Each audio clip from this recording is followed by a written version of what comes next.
Welcome back to My Hero Academia Anime Review Episode 143.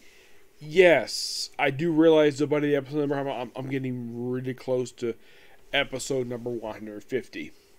Basically, this one's 7 episodes away. Now, this one, unlike last week where I discussed new episodes of the anime plus new chapter of the manga, not the case this week. Nope, not the case this week.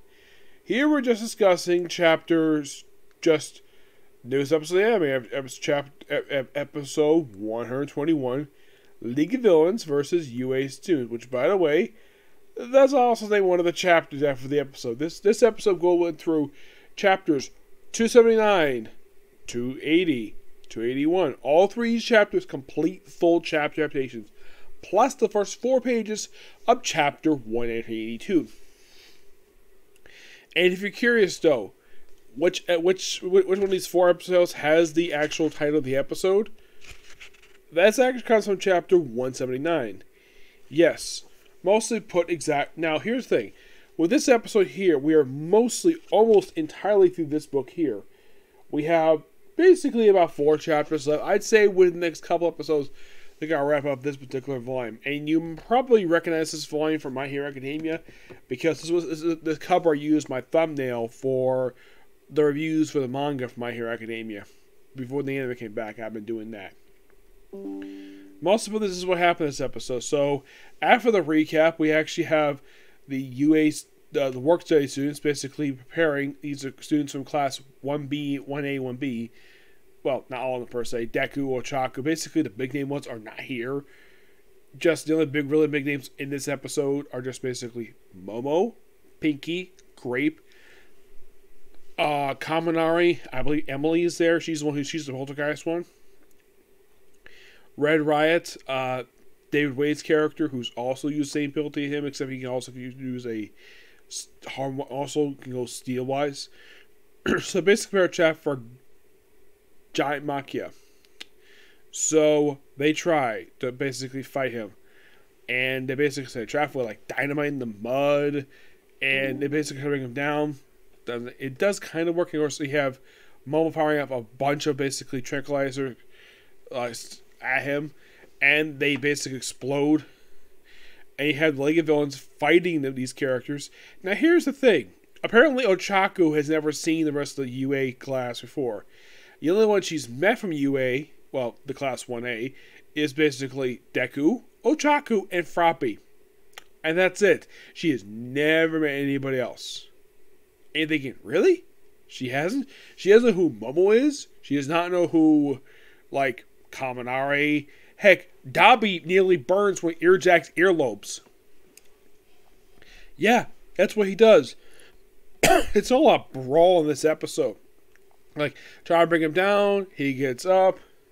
Colin Cookapere basically put out on Twitter of how confusing this episode is. And yes, I kind of agree with him with that, because even yes, she is the one directing the episode, and practically she's the star of the episode because she's basically the one with most lines. She's the voice of Momo, aka Crazy. And I agree with her, this episode was kind of confusing. Yes, definitely. With, let's launch all these attacks on him, and League of Villains can throw it back. And then we have Pinky, we have Dabi burning the forest down in front of them. And you have Pinky jumping out, who basically remembers what Menta said, where he's like, she really hoped that Miss Midnight is basically Midnight is alive, which she probably is. Here's the thing. Midnight is probably, of the adult heroes, probably one of the most popular ones. And of course, she's voiced by a very lovely woman, Liz Maxwell. So I highly doubt they're going to kill off this character. And of course, we actually have Mount Lady, basically holding on. By the way, her boyfriend's on her forehead. Yeah, she's dating the one who basically grow trees out of his body. Yeah, she's dating him. Yes, I'm not kidding about that. So, Professor Gatama pins him down. And Pinky uses her Asar to basically pass the blue flames.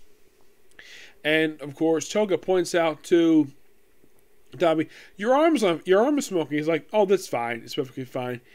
Yeah, the whole thing with him is that I'm not gonna feel at this point, even though the manga kind of spoiled it while I was reviewing it. But Yeah, his body is not capable of sustaining his quirk. Yeah, that's kind of the thing. That's the reason why his face is like that. Why he looks the way he does, because his quirk, basically, every time he uses it, he nearly burns part of his own skin off. That's Zaiba for you. The guy's freaking nuts. It's like he's basically the show's version of Heatwave from Flash Comics. That's basically what Dabi is. He's practically Heatwave, and he's also insane. So, they battle all these characters, and Pinky jumps out. Like, she's holding her, she's about to throw it into, you have Mount Lady holding up Giant Machia's mouth open, and she's about to get, and of course, she's about to get hit by Giant in the hand. Of course, she hears the voice. That's why she hesitates, because she heard his voice before when she was in middle school. And then Red Riot comes in, takes the flask, and of course, his gets broken by Toga. Then he throws it into Giant Machia's mouth, and it apparently doesn't stop him. So it gets him more angry and creates like this special armor he wears. And before it gets, because he's like, cut more, these people are getting my way, I can't get the master. So then we cut to Jakku City, where everyone's wondering, why isn't he dead yet? And of course, then we have him berating the heroes, the flashback of All Might's mentor having basically given her own son up for adoption in order to protect him. Because, according to her, if All For One ever found out the fact she's a mother, he would use her as a bargaining chip. So basically just put her out of harm's way. And here's the thing. This is the reason why Todoroki's father hates her for this. Yeah, he hates his own mother for giving up for adoption. He does not understand the reason behind it. He just hates his mother and hates those superheroes because of it.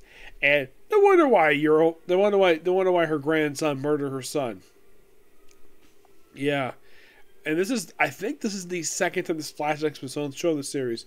I think last time it appeared was probably back in season 4, I believe it was. Yes. And of course he also has this very dumb argument, like how superheroes in the universe of My Hero Academia don't act like true heroes or exploiting real life people. And we do see a brief cameo in here from Ochaku. Great to see her. Surprisingly, Froppy's not in the episode. I thought that was kind of weird. And of course, then we have Deku basically on top of basically trying to live. Of course, Endeavor is very happy for the help. And then, of course, well, and then of course, like, then he fires in basically a quirk deleter. Yes, a particular drug that was first introduced back in season 4 of the show. Yes, and like it hits somebody, and the episode ends with him hitting Eraserhead in his leg, and apparently it looks like his quirk is wearing off, and that's the episode. Damn good episode. I love it. Though the scene, I would say the Jakku stuff was really good. That's probably by far the best part of the episode, because the other part was so confusing. I don't know what the heck Studio Bones was thinking. I don't know if you're going to blame the original writer for how, like, oh, we have these strange tranquilizer stuff. So, I would say the last 5 minutes, the best part of the episode. That's in my opinion, anyways. Though I'm not really liking... Now, I'm not going to criticize Eric Vale or Funimation with the dialogue Todoroki basically was spitting out in this episode, with him criticizing superheroes. I am not going to criticize Eric Vale for that. He basically is probably being told what to say in the episode. I'm not going to blame Funimation because they're literally translating the thing. And I don't think this is Studio Bones' fault either. I don't think it's anybody's fault but the original. If you want to blame somebody for Todoroki's really idiotic dialogue, blame the original writer of My Hero Academia. That is the person you need to blame.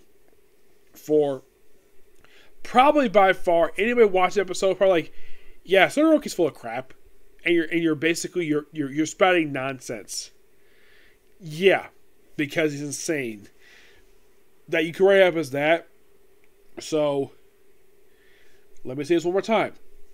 Don't blame Eric Vale, Todoroki's voice actor. Do not blame Funimation, and do not blame Studio Bones. They are not responsible, basically, for the origin of that dialogue. They may have brought it to the screen, Yes, yes, it did. But that dialogue was not conceived by them. That was conceived by the original writer. Blame the original writer of the manga for that. Yeah, blame Horikoshi.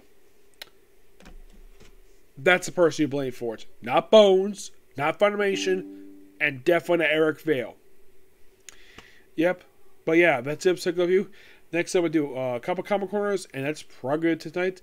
You probably think, okay, what about the other 4 animes? You know, One Piece, Spy X Family, Case Goes to Boruto. Excuse me, I'm trying to get it done in the next couple days. And the reason why I can't do more tonight, because I had to do some Christmas decorating today, and I also had to sleep for an hour and a half because I was suffering from a headache. So, but I feel better now. Yes. Okay, see you next video. Bye. Alright.